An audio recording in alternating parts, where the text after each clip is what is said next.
praktik perbankan syariah di Indonesia dan peluang.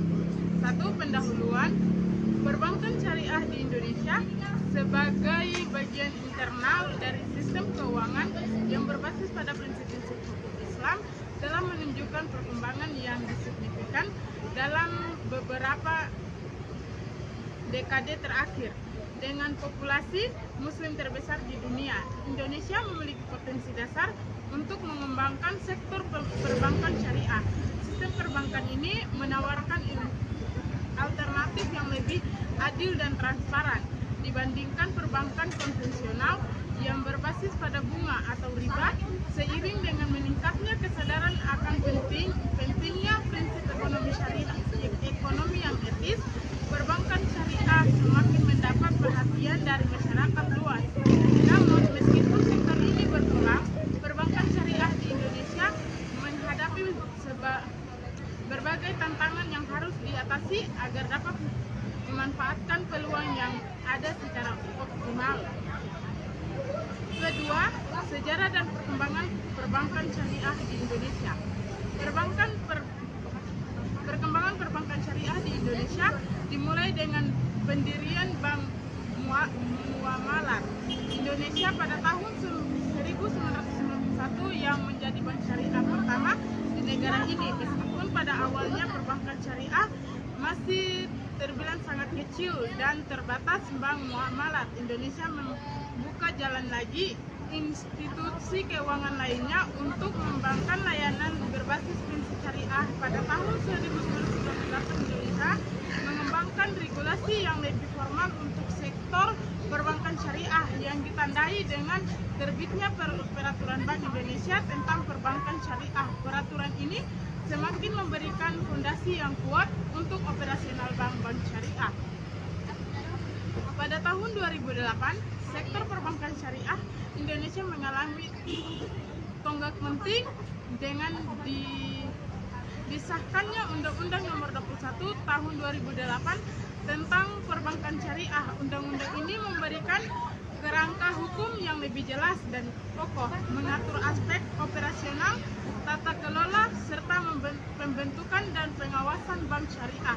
Sejak saat itu, sektor ini terus berkembang meskipun kontribusinya tetap total aset industri perbankan Indonesia masih terbatas. Namun pada tahun 2010, sektor ini mulai mencatatkan pertumbuhan yang lebih pesat seiring dengan semakin meningkatnya pemahaman masyarakat tentang keuangan berbasis syariah. Salah satu pendorong utama pertumbuhan perbankan syariah adalah keadaan masyarakat terhadap prinsip ekonomi yang adil, yang bebas dan berbunga atau riba, spekulasi atau gahar dan perjudian. Mesir tren global yang semakin berfokus pada keberlanjutan dan tanggung jawab sosial juga kontribusi pada meningkatnya peminat terhadap perbankan syariah sebagai alternatif yang lebih beretika. Ketiga, prinsip-prinsip dasar perbankan syariah. Perbankan syariah berbeda dengan perbankan konvensional karena didasarkan pada prinsip-prinsip syariah yang mengutamakan keadaan, transparansi, dan kemaslahatan. Bagi umat, beberapa prinsip utama yang menjadi dasar perbankan syariah adalah: ke-1, larangan riba atau bunga. Riba atau bunga merupakan salah satu praktik yang dilarang dalam perbankan syariah.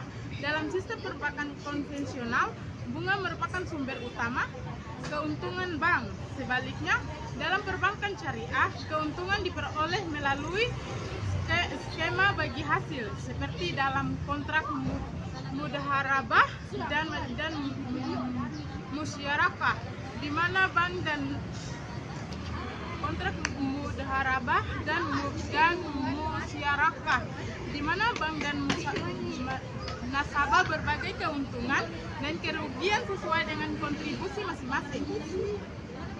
Yang kedua, bagi hasil atau profit and loss sharing.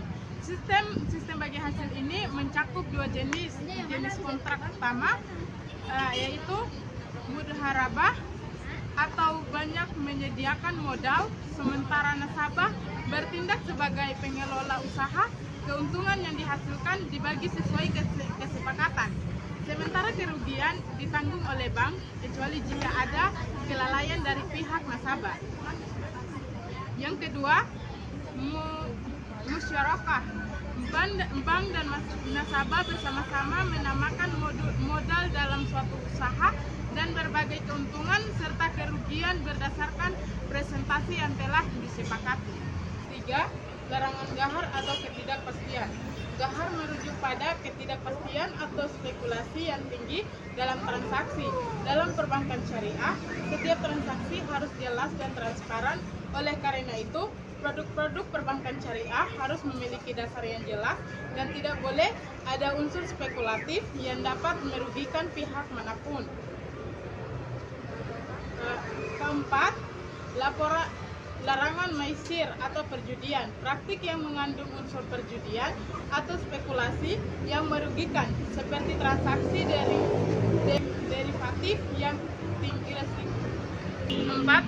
Larangan atau maisir atau perjudian, praktik yang mengandung unsur perjudian atau spekulasi yang merugikan, seperti transaksi derivatif yang tinggi resiko dan ketidakpastiannya.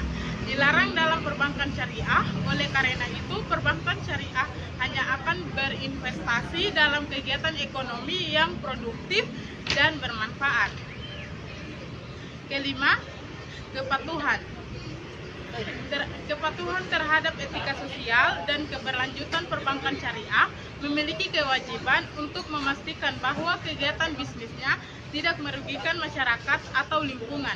Oleh karena itu, sektor ini mendukung pembiayaan untuk sektor-sektor yang memiliki dampak sosial positif seperti pendidikan, kesehatan, dan infrastruktur yang bermanfaat untuk masyarakat luas.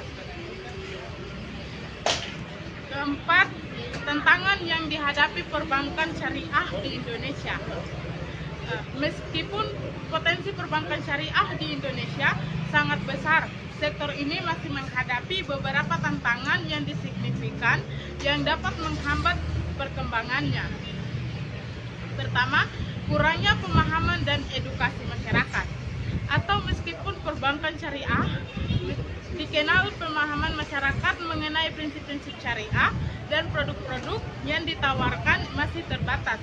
Banyak yang masih menganggap bahwa bank syariah hanya sekedar bunga-bunga nol dan tidak memahami perbedaan dalam produk perbankan syariah harus memiliki dasar yang jelas dan tidak boleh ada unsur spekulatif yang dapat merugikan pihak manapun. Keempat, larangan maisir, yaitu perjudian. Praktik yang mengandung unsur perjudian atau spekulasi yang merugikan, seperti transaksi derivatif yang tinggi resiko dan ketidakpastiannya dilarang dalam perbankan syariah. Oleh karena itu, perbankan syariah hanya akan berinvestasi dalam kegiatan ekonomi yang berkondusif dan bermanfaat. Kelima, kepatuhan terhadap etika sosial dan keberlanjutan. Perbankan syariah memiliki kewajiban untuk memastikan bahwa kegiatan bisnisnya tidak merugikan masyarakat atau lingkungan. Oleh karena itu, sektor ini mendukung pembiayaan untuk sektor-sektor yang memiliki dampak sosial positif seperti pendidikan, kesehatan, dan infrastruktur yang bermanfaat untuk masyarakat luas. Keenam,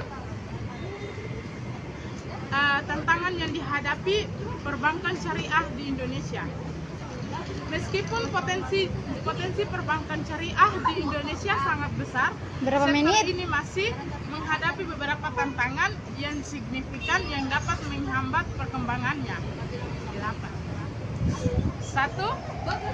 Kerugiannya pemahaman dan edukasi masyarakat. Meskipun perbankan syariah semakin dikenal pemahaman masyarakat mengenai prinsip-prinsip syariah dan produk-produk yang ditawarkan masih terbatas. Banyak yang masih menganggap bahwa bank syariah hanya sekedar bunga-bunga nol dan tidak memahami perbedaan mendalam antara perbankan syariah dengan perbankan konvensional. Oleh karena itu, edukasi dan literasi keuangan syariah sangat diperlukan mengatasi keterbatasan infrastruktur dan teknologi. Banyak batasan infrastruktur dan teknologi, yaitu banyak bank syariah terutama yang lebih kecil belum memiliki infrastruktur teknologi yang memadai untuk bersaing dengan bank konvensional dalam hal kemudahan akses pelayanan dan kecepatan transaksi. Hal ini dapat mengurangi daya tarik bagi nasabah, terutama generasi muda yang lebih terbiasa dengan kemudahan teknologi. Ketiga, keterbatasan sumber daya manusia atau SDM, yaitu salah satu tantangan utama bagi perbankan syariah di Indonesia adalah kurangnya tenaga profesional yang memiliki keahlian dalam keuangan syariah. Dalam banyak kasus, bank syariah kesulitan mencari pegawai yang memahami prinsip syariah serta memiliki keterampilan. Oke, di sini kesimpulannya, perbankan syariah di Indonesia meskipun menghadapi berbagai tantangan yang signifikan, memiliki potensi besar untuk berkembang. Dukungan pemerintah yang semakin kuat, peningkatan kesadaran masyarakat terhadap prinsip keuangan yang adil dan etis, serta kemajuan teknologi memberikan peluang besar bagi sektor ini agar perbankan syariah dapat berkembang lebih pesat. Penting untuk meningkatkan edukasi dan literasi keuangan syariah, memperkuat infrastruktur dan teknologi, serta mendorong inovasi produk yang dapat menarik sebagai segmen pasar dengan langkah yang tepat. Perbankan syariah di Indonesia dapat berperan lebih besar dalam perekonomian negara dan memberikan kontribusi pada inklusi keuangan serta kesejahteraan umat. Sekian dari saya. Kita akan bertemu di video selanjutnya. Dadah.